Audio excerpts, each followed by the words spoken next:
Di suatu perkampungan, hiduplah keluarga kecil. Keluarga yang kata orang-orang mereka keluarga bahagia pada saat itu. Pak Tono dan Bu Tini, mereka lah yang dimaksud oleh orang-orang masa itu. Mereka mempunyai dua anak yang bernama Reza dan Riza. Reza merupakan anak sulung yang mempunyai keberanian dan mandiri dalam hal apapun. Ia selalu mendapat kasih sayang dari kedua orang tua.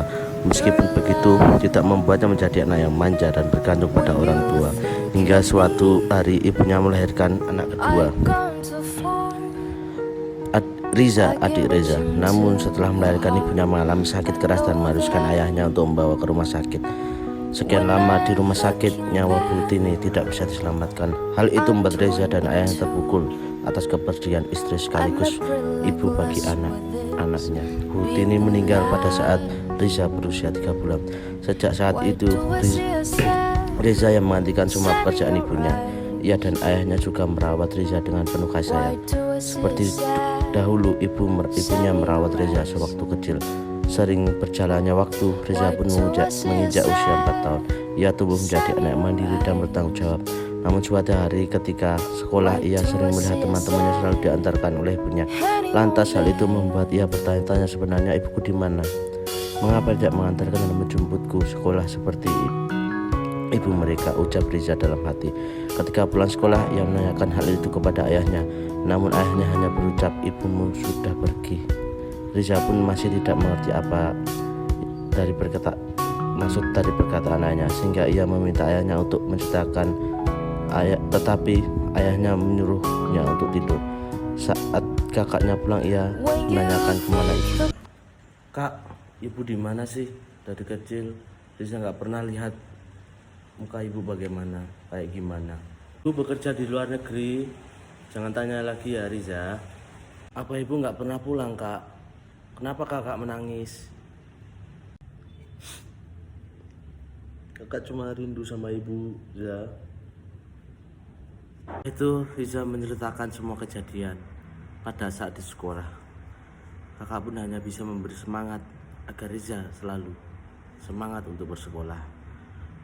Meskipun sudah diantar orang tuanya, yaitu tepatnya ibu, tapi Riza harus tetap semangat. Beberapa tahun kemudian, Riza menginjak dewasa. Ia semakin penasaran di mana ibunya berada. Riza selalu mengungkapkan rasa rindunya pada ibunya. Ia juga selalu bertanya-tanya pada dirinya, ibu di mana? Mengapa tidak pernah pulang? Apa tak rindu dengan kami? Ibu, aku sudah besar. Ibu, pulanglah. Anakmu sudah menjadi gadis yang cantik. Aku juga sering mendapat juara. Ini semua berkat doa ibu. Aku ingin mempersembahkan untuk ibu. Pulanglah ibu. Setegar itukah ibu dengan aku? Sampai Riza menulis judul diarinya di buku diarinya yang berjudul Ibu yang Tak Kunjung Kembali.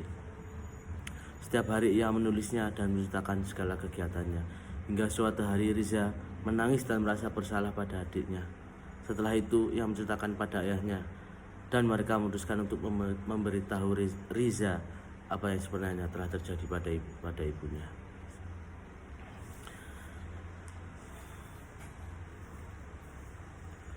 Saat sore hari mereka sedang kumpul di meja makan. Kemudian ayah memulai percakapan. Riza, ayah dan kakakmu minta maaf kepadamu telah menutupi semua dari kamu. Ini bukan kemauan kami, tetapi ini kemauan ibu kamu. Hah? Apa maksud perkataan ayah? Kenapa kakak dan ayah meminta maaf padaku? Sang ayah pun menjelaskan, ibunya sudah meninggal ketika umur 3 bulan. Setelah melahirkan Riza, dia sakit koma yang berkepanjangan.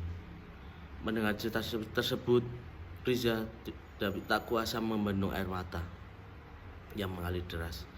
Rasa rindu pada ibunya yang selama ini ia pendam, namun nyatanya ia tak akan bisa bertemu dengan ibunya kembali. Ia juga merasa bersalah kepada ayah dan kakaknya, sebab karena itu ibunya meninggal.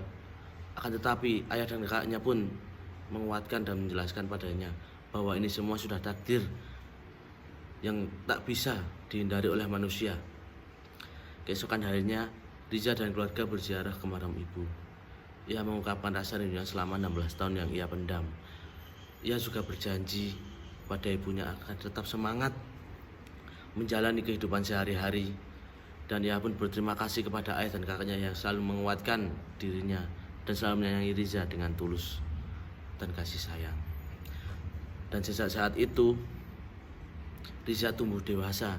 Ia juga menuliskan semua kejadian yang dialaminya dalam buku diarinya. Ibu tak kunjung kembali. Ia berpesan kepada siapapun untuk tetap merawat dan menyayangi orang tua yang selagi masih ada, dan jangan pernah hiraukan perintah orang tua selagi itu positif untuk kehidupan kita, karena sesungguhnya doa orang tua yang paling diridhoi oleh Allah, dan yang paling diridhoi oleh Allah itu yang pertama ibu, yang kedua ibu, dan ketiga ibu. Sekian.